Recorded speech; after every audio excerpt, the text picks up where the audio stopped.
ngalan ng Ama, ng Anak, at ng Espiritu Santo. Amen. Muli, isang mapagpalang araw sa inyo, BSF Filipino 2-1. Kamusta ba ang araw nyo? Mabuti naman kung ganon. Bago kayo magsiupo, ay pakipulot muna ang mga kalat na inyong nakikita at pakihanay na rin ng inyong mga upuan. Tapos na ba? Kung ganon, ay maaari na kayong magsiupo. Nasaan ang sekretarya ng inyong klase?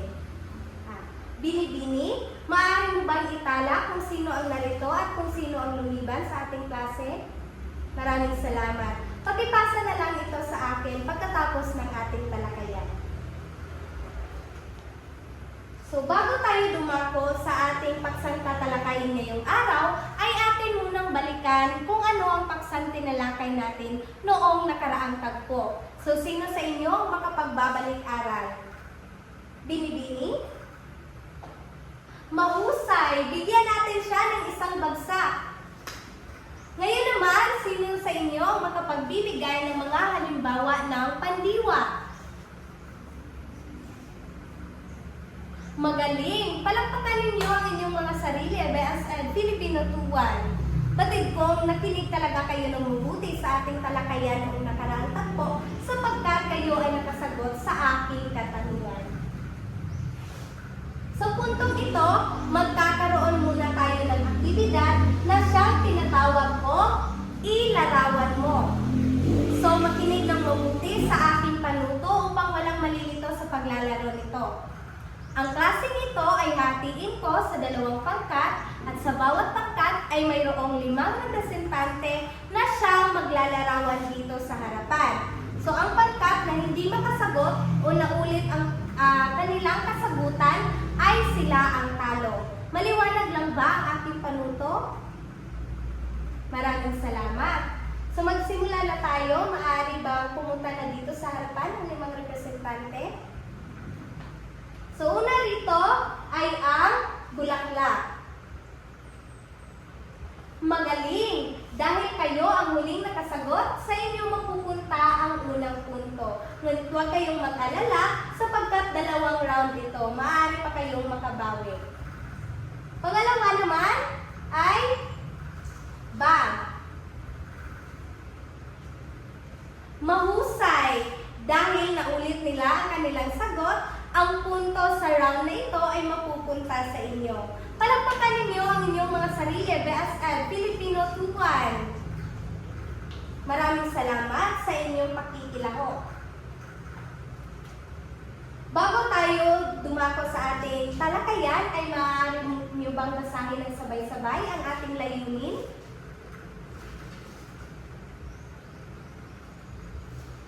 Maraming salamat.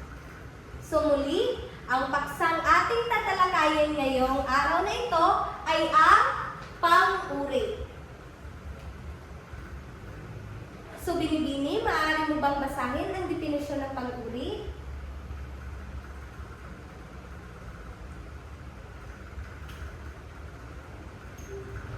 Maraming salamat. So ang pang-uri ay ang salitang naglalarawan o nagbibigay turing sa mga pangalan o panghalip. So, narito ang mga halimbawa.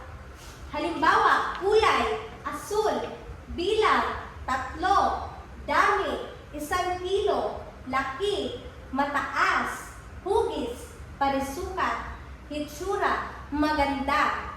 So, naiintindihan lamang ba kung ano ang pang-uri, class?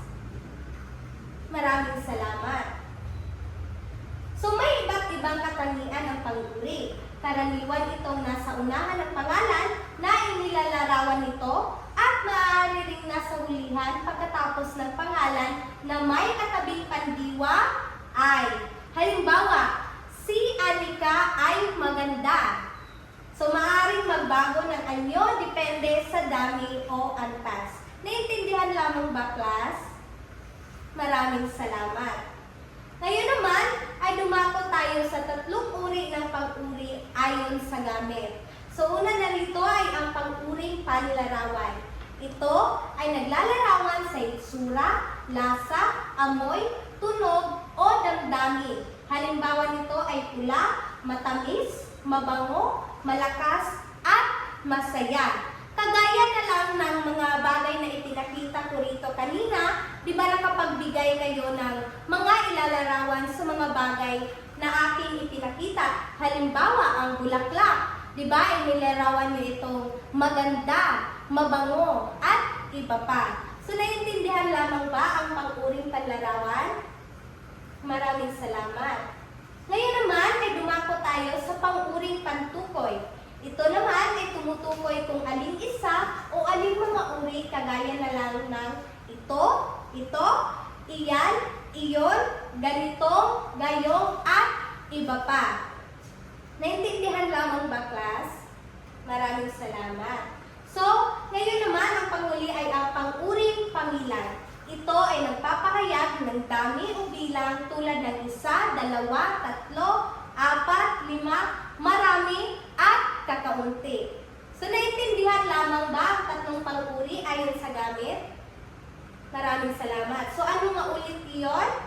Una ay ang pang-uring panlarawan, pangalawa, pang-uring pantukoy, at pang-uring pamilang.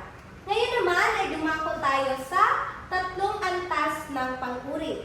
Una rito ay ang lantay o karaniwan, pangalawa, pahambing, at pangatlo ay ang pasukdol. So, unahin natin ang lantay o karaniwan. Binibini, maaari mo bang basahin ang definisyon nito? Maraming salamat. So, narito ang mga halimbawa. May mga salita dito, kagaya na lang ng maganda, mayaman, at matibay. So, unang halimbawa natin ay, si Eliza ay maganda. Pangalawa naman, mayaman ang pamilya ni Blair. Pangatlo, ang ginawang upuan ng ating tatay ay matibay. So, kung makikita natin sa unang halimbawa, si Eliza ay maganda. Si Eliza ay ang pangalan at ang maganda naman ay ang pang-uri. Naintindihan lamang ba, class? Maraming salamat. Ngayon naman ay dumako tayo sa kahambing. Ginoo, maaari mo bang basahin ang definisyon ng kahambing? Maraming salamat, Ginoo. So, meron naman tayong halimbawa rito. May mga salitang mas maganda at di gaanong matibay. Unang halimbawa rito ay ang mas maganda ang gawa ni Tristana kaysa sa gawa ni Marie. Pangalawang halimbawa, sina Blair at Noreen ay magkasing tangkad lang. So, makikita natin sa mga halimbawa ang mga pang-uri. So, una rito ay ang mas maganda at ang kasing tangkad lang. Naintindihan lamang ba? Maraming salamat. Panghuli naman ay ang pasukdol. Ito ay ginagamit kung higit sa dalawang tao, bagay, hayop, lugar o pangyayari ang pinaghahambing. So, narito ang mga halimbawa. May mga salita rito, pinakaabala at pinakamasarap. Unang halimbawa, pinakaabala sa lahat si Aling Nisi ang aming tagaluto. Pangalawang halimbawa, pinakamasarap sa kanyang mga iniluto ang hamonado. So, ang pang-uri sa dalawang halimbawa nito ay ang pinakaabala at pinakamasarap. So, ano nga ulit yung tatlong antas ng pang-uri? Lantay, pahambing, at pasukdol. Naintindihan lamang ba? Maraming salamat. Ngayon naman ay ibibigay ko sa inyo ang inyong gawain. Sa isang kalahating papel, sumulat ng isang talatang salaysay na mayroong 8 pang-uri. Kayo ang pipili ng inyong gustong paksa at hindi dapat bababa sa 5 pangungusap. So, bibigyan ko lamang kayo ng 10 minuto para sa paggawa ninyo ng inyong gawain.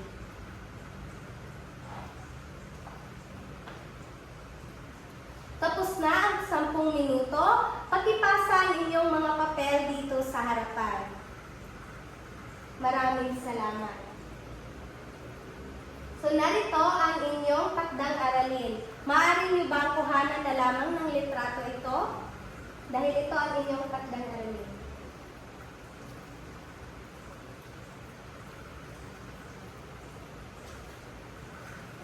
So natapos na ang ating talakayan, BSED Filipino 2-1. Maraming salamat sa inyong pakikinig. So bago tayo magsialis, ay tayo muna ang lahat para sa ating panapos na panalangin.